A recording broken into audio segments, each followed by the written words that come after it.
साल 2013 थार रेगिस्तान के बीचों बीच रात के 2 बज रहे थे। एक पैरानॉर्मल इन्वेस्टिगेटर अपनी टीम के साथ इस सुनसान गांव में आया है। इन्वेस्टिगेशन खत्म करके ये सब लोग अपनी गाड़ी के पास वापस लौट ही रहे थे कि तभी इन्हें अपनी गाड़ी के बोनेट पर कुछ अजीब सा दिखाई देता है। एक बच्चे के हाथ के निशान, छोटे छोटे हाथ, जैसे किसी 4-5 साल के बच्चे के।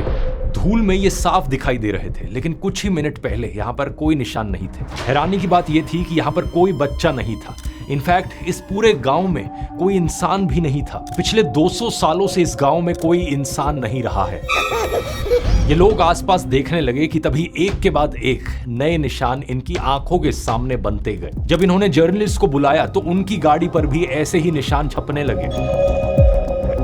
ये कोई हॉरर मूवी की स्क्रिप्ट नहीं है, ये एक एक्चुअल गांव है राजस्थान के थार डेजर्ट में, जैसलमेर से सिर्फ 17 किलोमीटर दूर कुलधरा गांव। इसे इंडिया का मोस्ट हॉन्टेड विलेज कहा जाता है। इस गांव में 400 से ज्यादा घर हैं, पूरी स्ट्रीट्स बनी हुई हैं, मंदिर हैं, कुएं हैं, दीवारें हैं, दरवाजे हैं, सब कुछ है, बस इंसान नहीं है। कहा जाता है कि गांव में औरतों की चीखें सुनाई देती हैं, सर कटा धड़ चलता हुआ दिखता है। एक आदमी देखा तो उसका सिर है ही नहीं, बिल्कुल है नहीं। खाना बनने की स्मेल आती है। तो पूरा बंजर एरिया है। आज भी आप जाओ ना तो कभी कभी लोग कहते हैं कि खाने बनने की स्मेल आ रही है। इस गांव में टूरिस्ट आते तो हैं खंडरों को देखने, लेकिन रात होने से पहले ही सब वापस लौट जाते हैं, क्योंकि यहाँ पर रात को रुकना मना है। कहा जाता है कि लगभग 200 साल पहले कुलधरा एक हंसता खिलता गांव था और फिर एक दिन अचानक से गांव के सारे लोग गायब हो गए, बिना किसी आवाज के, बिना किसी निशान के, जैसे किसी ने रात में एक बटन दबाया और हजारों लोग अचानक से वैनिश हो गए। नमस्कार दोस्तों, कुलधरा के सच तक पहुंचने के लिए आपको पहले एक इंसान के बारे में जानना होगा। एक ऐसा इंसान जिसके नाम से पूरा जैसलमेर कांपता था। ये बात है अर्ली 1800s की। जैसलमेर उस समय एक प्रिंसली स्टेट था। राजाओं का शासन होता था, लेकिन एक्चुअल ताकत दीवान के पास थी। बेसिकली प्राइम मिनिस्टर समझ लो। और जैसलमेर का दीवान उस वक्त था सालिम सिंह, बेहद क्रूर और जालिम। लेकिन सालिम सिंह हमेशा से ऐसा नहीं था। उसकी कहानी भी एक ट्रेजेडी से शुरू होती है। सालिम सिंह के पिता स्वरूप सिंह भी जैसलमेर के दीवान थे, लेकिन रॉयल ऑफिशियल्स ने उनके साथ धोखा किया और उनकी हत्या करा दी। सालिम सिंह इस वक्त केवल 11 साल का था और एक 11 साल के बच्चे ने अपने पिता को मरते देखा। इसी चीज ने उसके मन में बदले की आग भर दी। कुछ साल बाद जब सालिम सिंह खुद दीवान बना तो उसने क्रूरता की सारी हदें पार कर दी। जो उसकी बात ना माने वो उसे मौत के घाट उतार देता था। कहा जाता है कि अकेले सालिम सिंह ने जैसलमेर में इतने लोगों की जान ली जितने सभी दुश्मनों ने मिलाकर नहीं ली। उसकी टैक्सेशन पॉलिसीज इतनी ब्रूटल थी कि किसानों और व्यापारियों का जीना मुश्किल हो गया। अपने एक्सटॉर्शंस के चलते सालिम सिंह ने एक समय पर 2 करोड़ रुपए जमा कर लिए थे। सोच कर देखो, उस जमाने के 2 करोड़ रुपए। उसकी हवेली जैसलमेर की सबसे शानदार इमारतों में से एक थी। जैसलमेर के राजा भी उसके सामने कुछ ना कर सके। राजा रावल मूलराज उसके हाथों में एक पपेट की तरह थे। सही मायनों में देखा जाए तो जैसलमेर का असली शासक सालिम सिंह ही था। और ये कोई कहानियां नहीं है दोस्तों, ये एक्चुअल हिस्ट्री है जो उस वक्त के ब्रिटिश ऑफिसर्स ने अपने ऑफिशियल सरकारी डॉक्यूमेंट्स में रिकॉर्ड करी थी। इसकी एग्जैक्ट टाइमलाइन इतनी क्लियर नहीं है, लेकिन ये सारी घटनाएं 1790 से 1820 के बीच की हैं। इस सब के बीच में दोस्तों सालिम सिंह की नजर पड़ती है एक गांव पर जिसका नाम था कुलधरा। कुलधरा की कहानी शुरू होती है 13वीं सदी में, जब राजस्थान के ही पाली डिस्ट्रिक्ट से भागकर बहुत सारे ब्राह्मण जैसलमेर आए और यहाँ इन्होंने 84 गांव बसाए। क्योंकि ये लोग पाली डिस्ट्रिक्ट से आए थे, इसलिए इनका नाम पड़ा पालीवाल ब्राह्मण्स और जैसलमेर में इनका सबसे इंपॉर्टेंट हब बना कुलधरा गांव। अब जरा इस जगह की ज्योग्राफी को ध्यान से देखिए। थार डेजर्ट इंडिया का सबसे बड़ा डेजर्ट है। टेम्परेचर समर्स में 40 से 50 डिग्री से ऊपर जाते हैं। बारिश ऑलमोस्ट ना के बराबर होती है और जहां तक नजर जाए वहां तक रेत के टीले ही नजर आते हैं। ऐसी जगह पर कोई भी नॉर्मल इंसान रहने की कभी नहीं सोचेगा, लेकिन पालीवाल ब्राह्मण्स ने कुछ ऐसा किया जिसकी आज भी साइंटिस्ट तारीफ करते हैं। इन्होंने एक revolutionary water harvesting system develop किया, खडीन सिस्टम। डायग्राम में देखो कितने इंटरेस्टिंग तरीके से इसमें हिल स्लोप्स का इस्तेमाल किया जाता है पानी को कलेक्ट और स्टोर करने के लिए।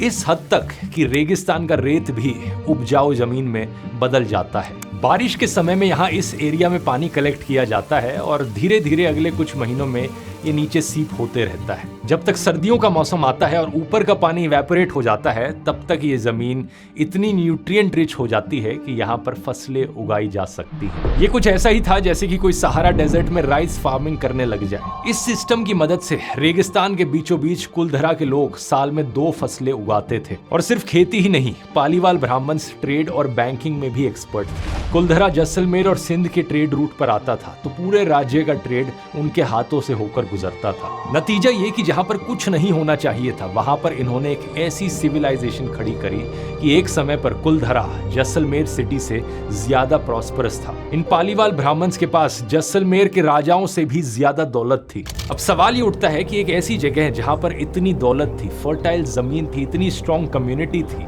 ये सब अचानक से एक रात को कैसे बदल गया। कहानी ये है कि सालिम सिंह की नजर कुलधरा के विलेज चीफ की बेटी पर पड़ गई। वो उससे शादी करना चाहता था और धमकी दी कि अगर गांव वालों ने ऐसा नहीं किया तो वो उसे जबरदस्ती उठा कर ले जाएगा। बाद में सालिम सिंह ने गांव को एक अल्टीमेटम दिया कि अगर पालीवाल ब्राह्मण्स ने लड़की को एक दिन में उसे नहीं सौंपा तो वो पूरे गांव को मौत के घाट उतार देगा। अब देखा जाए तो इन लोगों के पास ज्यादा ऑप्शंस नहीं थे। पहला तो ये कि लड़की को सौंप दो, दूसरा ये कि सालिम सिंह से लड़ने की कोशिश करो, जो कि प्रैक्टिकली इम्पॉसिबल था क्योंकि इनके पास कोई अपनी आर्मी नहीं थी। इसलिए पालीवाल ब्राह्मण्स ने तीसरा ऑप्शन चुना, ऐसा ऑप्शन जिसकी ना सालिम सिंह को उम्मीद थी ना किसी और को। एक ऐसा ऑप्शन जो आज 200 साल बाद भी लोगों को शॉक कर देता है। विक्रम संवत 1882 में श्रावण महीने की पूर्णिमा यानी 29 जुलाई 1825 की रात को वो सभी गांव छोड़कर चले गए। और सिर्फ कुलधरा नहीं, उसके आसपास जो 83 गांव और थे पालीवाल ब्राह्मण्स के, ये सारे गांव उसी रात खाली हो गए। इन गांवों में 20,000 घर थे, लगभग 80,000 लोग रहते थे और ये सब एक ही रात में गायब हो गए। हजारों लोग, सैकड़ों फैमिलीज, बूढ़े, बच्चे, औरतें, मर्द, सब ने एक ही रात में अपने घर छोड़ दिए। वो घर जो उनके एंसेस्टर्स ने 600 साल पहले बनाए थे, वो जमीन जिसे उन्होंने रेगिस्तान से छीनकर उपजाऊ बनाया था, वो कुएं जो उन्होंने अपने हाथों से खोदे थे, सब कुछ पीछे छोड़ दिया गया बिना किसी लीक के, बिना किसी के देखे और बिना किसी के सालिम सिंह को वार्न किए। ये कोऑर्डिनेशन एक मिरेकल था, किसी को नहीं पता कि वो कहां गए। जानते हो दोस्तों, आज के दौर में भी एक चीज है जो ठीक ऐसे ही गायब होती है, आपका डेटा, आपका ईमेल, आपके पासवर्ड्स, आपके बैंक डिटेल्स। बस एक फिशिंग लिंक पर गलत क्लिक और चुपचाप ये सारी डिटेल्स लीक हो जाती हैं, सीधे स्कैमर्स के हाथों पहुंच जाती है। ये एक बड़ा कॉमन स्कैम है। कोई आपको लिंक भेजता है जो बिल्कुल आपके बैंक जैसी दिखने वाली वेबसाइट खोलता है या facebook.com जैसी दिखने वाली वेबसाइट खोलता है, लेकिन वो असली वेबसाइट नहीं होती। आप फर्क नहीं बता पाते और आप अपना यूजर नेम पासवर्ड उसमें डाल देते हैं और वो सीधे स्कैमर्स के पास चला जाता है। इससे बचने का एक सोल्यूशन है आज के वीडियो के स्पॉन्सर NordVPN। ये सिर्फ एक VPN नहीं है, ये एक all in one digital security app है। मतलब एक ही सब्सक्रिप्शन में VPN के साथ साथ आपको एक नेक्स्ट जनरेशन एंटीवायरस भी मिलता है। ये पुराने ट्रेडिशनल एंटीवायरस सॉफ्टवेयर से काफी अलग तरीके से काम करता है। ये पुराने एंटीवायरस सॉफ्टवेयर तब जागते हैं जब कोई गलत फाइल आपके डिवाइस पर पहुंच चुकी होती है, लेकिन NordVPN का नेक्स्ट जेन एंटीवायरस थ्रेट को सोर्स पर ही रोकने की कोशिश करता है। स्कैम वेबसाइट्स को पहले ही ब्लॉक कर देता है, इन फिशिंग लिंक्स को खुलने ही नहीं देता और डाउनलोड होते हुए फाइल्स में मैलवेयर स्कैन करके उसे हटा देता है। इसमें एक और बड़ा इंटरेस्टिंग फीचर है डार्क वेब मॉनिटर। अगर कभी आपका लीक्ड डेटा डार्क वेब के मार्केट प्लेसेस पर आ जाए तो NordVPN आपको तुरंत अलर्ट कर देता है। इसके अलावा इनकी यूजुअल VPN की ऐप तो है ही, जहां पर आप लोकेशन स्पूफ कर सकते हो और रिस्ट्रिक्टेड कंटेंट को एक्सेस कर सकते हो। इनके एक सब्सक्रिप्शन से आप 10 डिवाइसेस तक को प्रोटेक्ट कर सकते हो, laptop, phones, tablet, smart TV, सब कुछ एक साथ। तो अगर आप अपनी ऑनलाइन लाइफ को सिक्योर करना चाहते हो तो जाओ nordvpn.com/dhruv पर। 2 साल के प्लान पर आपको एक एक्सक्लूसिव डिस्काउंट मिलेगा, साथ में 4 एक्स्ट्रा महीने बिल्कुल फ्री मिलेंगे। ये बिल्कुल रिस्क फ्री है क्योंकि NordVPN की 30 डे मनी बैक गारंटी भी है। ये लिंक आपको डिस्क्रिप्शन में भी मिल जाएगा, nordvpn.com/dhruv। आइए अब अपनी कहानी पर वापस आते हैं। लेकिन इससे भी ज्यादा मिस्टीरियस वो है जो इन लोगों ने जाते जाते किया, वो चीज जो कुलधरा को सिर्फ एक अबैंडन्ड विलेज से इंडिया की सबसे हॉन्टेड जगह बनाती है। कहा जाता है कि गांव को छोड़ते वक्त कुलधरा के निवासियों ने श्राप दिया था कि अब कभी भी कोई भी इस गांव में बस नहीं पाएगा। और इसी श्राप के कारण पिछले 200 सालों में ये गांव कभी आबाद नहीं हुआ। माना जाता है कि जिसने भी यहाँ रहने की कोशिश की उसके साथ अजीब सी पैरानॉर्मल एक्टिविटीज हुई और उसे भागना पड़ा। यहाँ कोई भी रात नहीं गुजारता है। राजस्थान टूरिज्म की ऑफिशियल वेबसाइट भी ऐसा ही कहती है। इसी कारण किसी को भी शाम 6 बजे के बाद कुलधरा में प्रवेश करने की इजाजत नहीं है। कहा जाता है कि यहाँ पूर्णिमा की रात लगता है कि गांव एक बार फिर से आबाद हो गया। गाय आ रही है, पायल बज रही है, मंदिरों में घंटियां बज रही, आटा पीसने वाली पुरानी चक्की चलती है, आवाजें आती हैं, लोग दिखते हैं लेकिन उनके चेहरे नहीं। इंडियन पैरानॉर्मल सोसाइटी के फाउंडर गौरव तिवारी कई बार अपनी टीम के साथ कुलधरा गए और जो उन्होंने एक्सपीरियंस किया वो काफी अजीब सा था। सबसे पहले टेम्परेचर में अचानक से ड्रामेटिक ड्रॉप्स रिकॉर्ड हुए। टीम के अंदर पहुंचने पर एक जगह तापमान -2 डिग्री मिला और यहाँ अनएक्सप्लेन्ड इलेक्ट्रोमैग्नेटिक फील्ड्स डिटेक्ट किए। जब इन्वेस्टिगेटर्स ने सवाल पूछे तो ईएमएफ रीडिंग्स बदली, मोशन सेंसर ऑन हुआ और जब खामोश रहे तो रीडिंग्स भी स्टेबल रही। मैं चाहता हूँ आप आगे आए और हमसे बिना डरे, बिना शर्माए और बिना घबराए बात करने की कोशिश करें। एक टीम मेंबर को लगा कि कोई उसे छू कर गया है। मुझे अभी थोड़ी देर पहले एहसास हुआ कि कोई मेरे आसपास मुझे छू कर गया है। कैमरे में ऑब्स दिखे जिन्हें लेकर कहा गया कि ये भूत हो सकते हैं। हम वादा करते हैं आपको तंग नहीं करेंगे।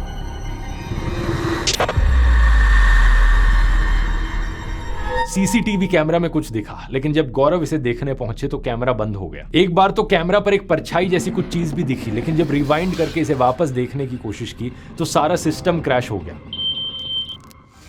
चीखने चिल्लाने की आवाजें किसी विजिबल सोर्स से नहीं आ रही थी लेकिन ऑडियो इक्विपमेंट पर क्लियरली कैप्चर हो रही थी।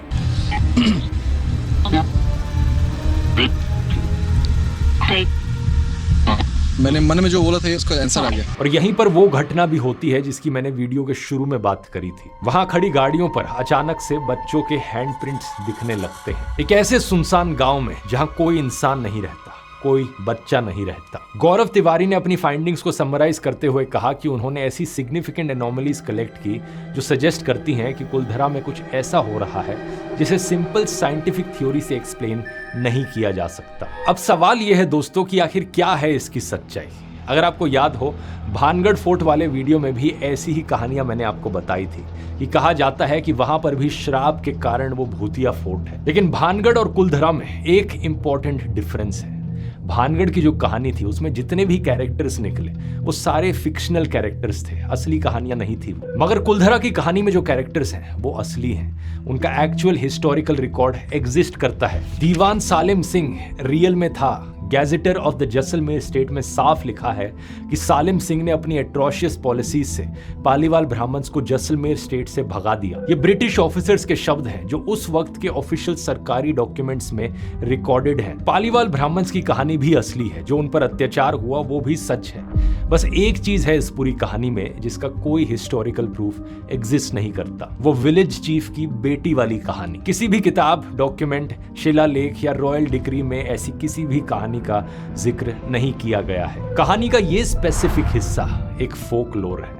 तो अब ये सुनकर आपके मन में सवाल उठेगा, अगर एक्चुअली में ये वाली चीज सच नहीं है तो कुलधरा के लोगों ने इस गांव को क्यों छोड़ा? क्या ये बात सच है कि एक्चुअली में वो एक रात में वहां से चले गए थे? इसे जानने से पहले हम उन चीजों को देखते हैं जो कुलधरा को इंडिया की सबसे हॉन्टेड विलेज बनाती है। जनवरी 2017 में एक peer reviewed journal current science में एक स्टडी पब्लिश हुई जिसने पूरी कहानी को ही चैलेंज कर दिया। इस स्टडी ने कुलधरा और आसपास के गांव के स्ट्रक्चर्स की एक फोरेंसिक एनालिसिस की, जो गिरी हुई छतें थी, टूटे हुए पिलर्स थे, और इन्होंने आर्ग्यू किया कि ये डैमेज पैटर्न सिर्फ अर्थक्वेक से मैच कर सकता है। और जियोलॉजिकल सर्वे ऑफ इंडिया के डेटा से भी देखने को मिलता है कि ये वाला एरिया एक्टिव फॉल्ट्स और एपिसेंटर्स के बिल्कुल पास क्लस्टर्ड है। ये सारे जो 84 गांव थे। इस स्टडी ने थियोराइज किया कि पालीवाल ब्राह्मण्स कहीं गए ही नहीं थे। अर्थक्वेक ने इन खराब तरीके से बनाए हुए घरों को तबाह कर दिया। बहुत से लोग हैवी स्टोन ब्लॉक्स के नीचे दब गए और मास एक्सोडस वाली कहानी बाद में फोकलोर में ऐड की गई। लेकिन एक साल बाद उसी जर्नल में एक रिबटल पब्लिश हुआ जिसने इस अर्थक्वेक थ्योरी को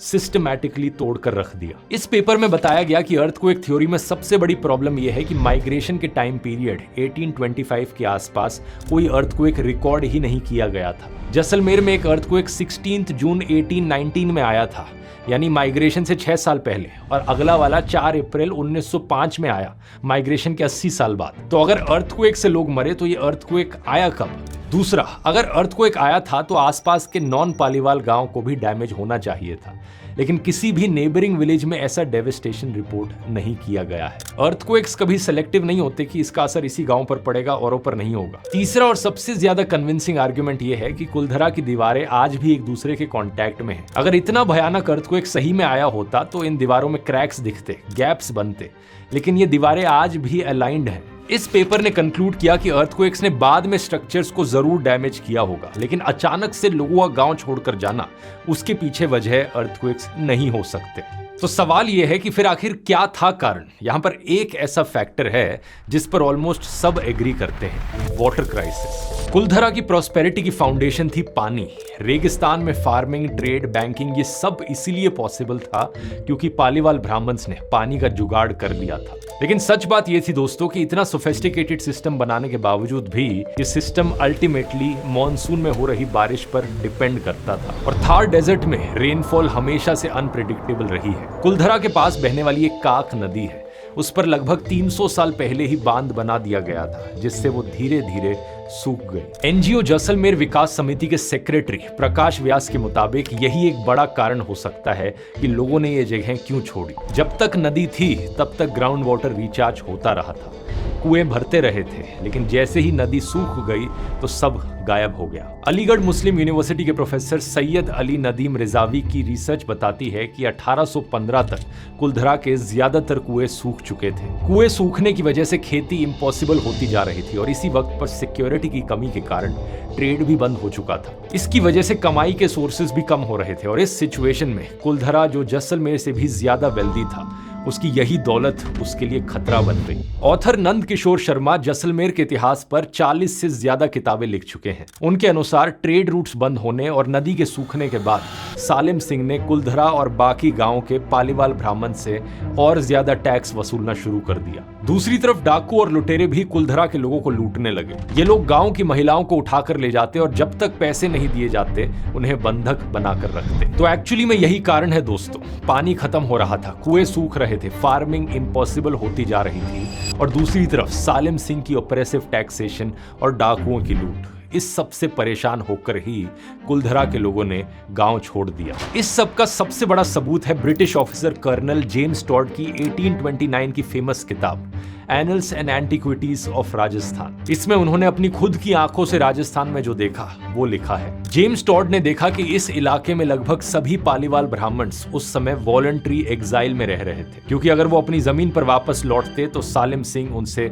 उनकी सारी कमाई छीन लेता। उस वक्त खेती लगभग खत्म हो चुकी थी, सिक्योरिटी की कमी के कारण ट्रेड भी बंद हो चुका था, और सालिम सिंह ने पालीवाल बैंकर्स के परिजनों को हॉस्टेज बना रखा था ताकि फाइनेंशियली उन पर कंट्रोल बना रहे। ये कोई लेजेंडरी कहानी या फोकलोर नहीं है, ये डॉक्यूमेंटेड हिस्टोरिकल फैक्ट है। सच बात यह है दोस्तों कि कुलधरा के लोगों ने ये गांव एक रात में नहीं छोड़ा। 15 से 17 सेंचुरी में अपने पीक पर कुलधरा की पॉपुलेशन थी 1588 लोगों की, लेकिन ब्रिटिश ऑफिसर जेम्स टॉड ने 1815 में कुलधरा की पॉपुलेशन बताई है अपनी किताब में 800 लोगों की। यानी सपोजिडली एक रात में सब गायब होने से 10 साल पहले ही पॉपुलेशन आधी हो चुकी थी। करीबन 800 लोग पहले से ही कुलधरा छोड़ चुके थे, और ये डिक्लाइन 1825 के बाद भी कंटिन्यू रहता है। हिस्टोरिकल रिकॉर्ड्स में हमें देखने को मिलता है कि 1890 में भी कुलधरा में 37 लोग रह रहे थे, यानी कि 1825 के बाद के दशकों में भी कुछ लोग वहीं रहते रहे। ये एक ग्रेजुअल डिक्लाइन था, सब एक रात में गायब नहीं हुआ। लोग धीरे धीरे निकलते गए, कुछ लोग जोधपुर स्टेट में माइग्रेट कर गए, जोधपुर उस वक्त सालिम सिंह के इन्फ्लुएंस एरिया से बाहर था। कुछ लोग उत्तराखंड और बिहार की तरफ चले गए और जिन गांव में जाकर ये बसे, आज के दिन उसकी भी पहचान है हमारे पास। ये सिर्फ और सिर्फ बेहतर जिंदगी की तलाश में वहां से निकले थे। अब आप पूछोगे कि अगर ये सब सच है तो फिर उन भूतों की कहानियों का क्या? उसका जवाब भी दोस्तों काफी सिंपल है और काफी ह्यूमन है, कंफर्मेशन बायस। ये चीज मैंने आपको भानगढ़ फोर्ट वाले वीडियो में बताई थी। जिन जगहों को पहले से हॉन्टेड माना जाता है, उन जगहों के बारे में आप जितना पढ़ते हो, आपके मन में पहले ही एक कंफर्मेशन बायस बैठ जाता है। ये आपने तो हर किसी को कहते हुए सुना है कि ये जगह हॉन्टेड है, तो आपका ब्रेन वैसे ही पैटर्न्स ढूंढने लगता है। हर छोटी सी आवाज भूत बन जाती है, हर एक शैडो एक स्पिरिट बन जाती है। साइकोलॉजी में इसके लिए एक टर्म है पैरेडोलिया। ह्यूमन ब्रेन हर चीज में एक पैटर्न खोजने की कोशिश करता है। हमें उन जगहों पर भी चेहरे दिखाई देते हैं जहां पर कोई एग्जिस्ट नहीं करता। सच बात बताऊं तो मैं खुद कुलधरा घूमने गया था आज से 7 साल पहले 2019 में। स्क्रीन पर आप फोटोज देख सकते हो। लेकिन जाने से पहले मुझे ये नहीं पता था कि लोग इस जगह को हॉन्टेड मानते हैं। इनफैक्ट इसे इंडिया की सबसे ज्यादा हॉन्टेड विलेज कहा जाता है। तो मेरे मन में इस चीज को लेकर कोई कंफर्मेशन बायस भी नहीं था। तो जाहिर सी बात है मैंने कोई भी ऐसी चीज नोटिस नहीं करी जो अनयूजुअल हो या भूतिया लगे। हो सकता है मैंने भी परछाइयां और अजीब सी आवाजें सुनी हो, लेकिन मेरे ब्रेन ने उसे हॉन्टेड से कनेक्ट नहीं किया। मेरे ब्रेन ने सोचा हाँ कोई होगा आसपास जहां से आवाजें आ रही होंगी, हो सकता है हवा की आवाजें आ रही हों। और ये जो गौरव तिवारी वाले वीडियोस थे जिनमें मोशन सेंसर ऑन हो जाता है, ये सब होता है। उन वीडियोस में ये भी कहा जा रहा है कि हो सकता है हवा से मोशन सेंसर ऑन हो गया हो, या ये डिवाइस में खराबी का भी संकेत हो सकता है। हो सकता है हवा का झोंका हो, शायद ये उपकरण में खराबी के भी संकेत हो सकते हैं। एक local tourist guide Shaitan Singh का कहना है कि कुलधरा सिर्फ एक अबैंडन्ड प्लेस है और इवन लोकल्स खुद नहीं मानते कि ये जगह हॉन्टेड है। बस जब टूरिस्ट इसे देखने आते हैं तो ये लोकल गाइड्स उन्हें वही दिखाते हैं जो टूरिस्ट देखना चाहते हैं। जैसलमेर विकास समिति के सेक्रेटरी चंद्र प्रकाश व्यास का भी कहना है कि वो 25 साल से यहाँ आ रहे हैं, लेकिन उन्हें यहाँ कोई अदृश्य शक्ति नहीं दिखी है और ना ही कोई चीख सुनाई दी है। तो मजाओं का भूत होते हैं। मेरे पिछले 25 साल में मैंने ऐसा कुछ अनुभव नहीं किया। और यहाँ कहानी में एक और ट्विस्ट आता है दोस्तों की असली वजह इन भूतों की कहानी के पीछे सिर्फ टूरिज्म नहीं है, बल्कि असली वजह है खजाना। दावा किया जाता है कि कुलधरा के खंडरों में बहुत सारा खजाना और सोना छिपा हुआ था जो पालीवाल ब्राह्मण यहीं छोड़ गए थे। इस खजाने की खोज में एक समय पर बहुत सारे चोर यहाँ आते थे और रात में खोजबीन करते थे कि उन्हें भी यहाँ कुछ मिल जाए। किसी को सोना मिला तो कोई खिड़की और दरवाजे ही चुरा ले गया। और अगर इन चोरों को चोरी करनी थी तो उसके लिए जरूरी था कि रात में कोई भी इंसान यहाँ पर आए ना। इसलिए इन लोगों ने भूतों की ये कहानियां फैलाई। आज कुलधरा के बारे में शायद किसी को पता भी नहीं होता अगर इस खजाने का लालच नहीं होता तो। साल 1990s तक यहाँ कोई नहीं आता था और बाहर कोई कुलधरा के बारे में जानता भी नहीं था। लेकिन साल 1998 में सुमेर राम नाम का एक आदमी अपने पिता के साथ कुलधरा के एक खंडर घर में रहने लगा, क्योंकि उसके पास रहने के लिए और कोई जगह नहीं थी। यहाँ उसने रात में देखा कि 2 फॉरेनर्स, एक डच और एक जर्मन, मेटल डिटेक्टर्स लेकर आते हैं और एक घर में खुदाई करते हैं और वहां उन्हें कुछ सोने और चांदी के सिक्के मिलते हैं जिन्हें वो निकाल कर ले जाते हैं। जब सुमेर राम ने उन्हें रोका तो एक फॉरेनर ने चाकू तान दिया, लेकिन सुमेर राम ने पुलिस बुलाई और दोनों फॉरेनर्स गिरफ्तार हुए, जेल गए और बरामद सामान आज भी जैसलमेर कोर्ट की कस्टडी में है। ये आप इंडियन एक्सप्रेस का 2010 का आर्टिकल देख सकते हो। इस पूरी घटना के बाद ही था कि लोकल सरकार ने वहां पर कुलधरा के चारों तरफ एक बाउंड्री वॉल बनाई और सुमेर राम को कुलधरा का वॉचमैन बनाया गया। अभी भी एक डाउट शायद आपके मन में हो कि वो हैंडप्रिंट्स का क्या, वो बच्चों के हाथ के निशान जो गाड़ी पर आ रहे थे। सच बात यह है दोस्तों कि वो सिर्फ एक वीडियो है, उस पर कितना ट्रस्ट किया जा सकता है ये बताना मुश्किल है। ऊपर से कुलधरा से सिर्फ 4 किलोमीटर दूर दूसरा गांव है जहां पर लोग रहते हैं, बच्चे खेलते हैं। कई बार बच्चे खेलते खेलते कुलधरा भी आ जाते हैं। इवन उस गांव के हर्डर्स अपने जानवरों के साथ अक्सर कई बार बाहर निकलते हैं। इसलिए अगली बार जब आप कभी कुलधरा जाओ तो भूतों को ढूंढने मत जाना, बल्कि एक सिविलाइजेशन को सल्यूट करने जाना जिसने रेत में सोना उगाया था। अब भूतों के बारे में अगर आप साइंटिफिक फैक्ट्स जानना चाहते हैं तो भानगढ़ फोर्ट वाला वीडियो जरूर देखिए, यहां क्लिक करके। बहुत बहुत धन्यवाद।